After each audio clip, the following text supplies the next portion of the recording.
त्रिकोणीय प्रेम पाई झुली पड़िले जड़े युवती त्रिकोणीय प्रेम पाई झुली पड़िछंती एही युवती जनक भुवनेश्वर पटियार एक घरोई हॉस्पिटल रे स्टाफ नर्स भाबे से काम करुथिले। एका सांगरे दुई युवकों को प्रेम करी धरा पड़िबा परे से जीवन हारी दैछंती। डमणा छकरे रहुतबा भड़ा घरे फैन रे झुली पड़िछंती युवती जनक। अपमृत्यु मामला रुजु करी चंद्रशेखरपुर थाना पुलिस वर्तमान घटनार तदंत आरंभ करिछि।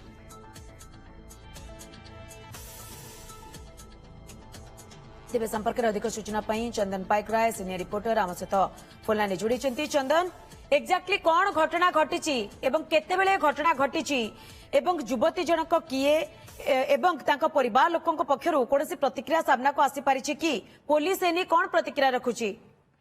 देखो पटिया अंचल एक घरोई मेडिकल कॉलेज और हॉस्पिटल ये होचंती स्टाफ नर्स एवं जी की डमणा चंद्रशेखरपुर थाना डमणा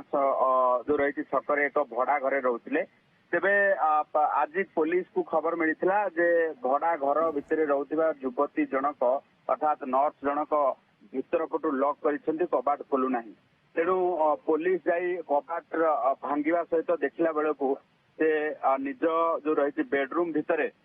ओढ़णी मध्यम फैन रे झुली पड़ते प्राण हराई सारी एवं परवर्ती समय पुलिस एने की तदंत आरंभ करने जना पड़ा जे तांकर जो रही त्रिकोणीय प्रेम एभली भाव निष्पत्ति सहित से प्राण हराई भाव निष्पत्ति नहीं चरम निष्पत्ति नहीं अर्थात पूर्वर जन को से प्रेम करुले सहित किसी मनमालिन्य होगा पर एका जो रही स्थान में कम कर आउ जड़े युवक सहित नुआ नुआ संपर्क गढ़ी उठिला। तेबे उभय जो रही पूर्वतन प्रेमिक एवं वर्तमान जे नूतन प्रेमिक भितर ये कथा को लेकिन जिते कथा कटाकटी होता उभय को लेकिन जिते प्रेमिका को सामना रे छिड़ा कर मुकाबला करने चेष्टा करते युवती जनकर ये जो रही त्रिकोणीय प्रेमर फर्मुलाटी सामना को चली आसीला जो युवती जनक मानसिक भाव आघात पाई परवर्ती समय रूम को जीवा सहित रूम रे एभली भाव चरम निष्पत्ति नहीं जो से जीवन हारी देइछंती। तेबे मृतदेह को जबत करने सहित पुलिस घटनास्थल जदि आम देखा रूम भीतर मोबाइल एवं अन्य किसी सामग्री जबत करिछि जहां लेकिन तदंत अधिक करुछि। तेबे कौन जो घटना जदि जना पड़े जे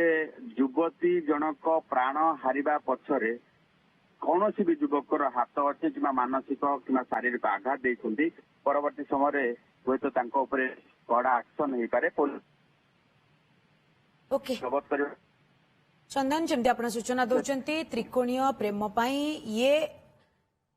युवती जनक ये निष्पत्ति नहीं जे निजर जीवन हारिबा पई जेहेतु पुलिस वर्तमान अपमृत्यु मामला रुजु करी तदंत आरंभ करिछि एवं जेउ दुई युवक मध्य थाना को जाइथिले कौन सेमानकर संपृक्ति रही कि तांका मृत्यु पछरे एने मध्य पुलिस खोलताड़ आरंभ करछि। स्थिति पर नजर रखितांतु चंदन, बहुत बहुत धन्यवाद आपनकर तमाम सूचना पाए।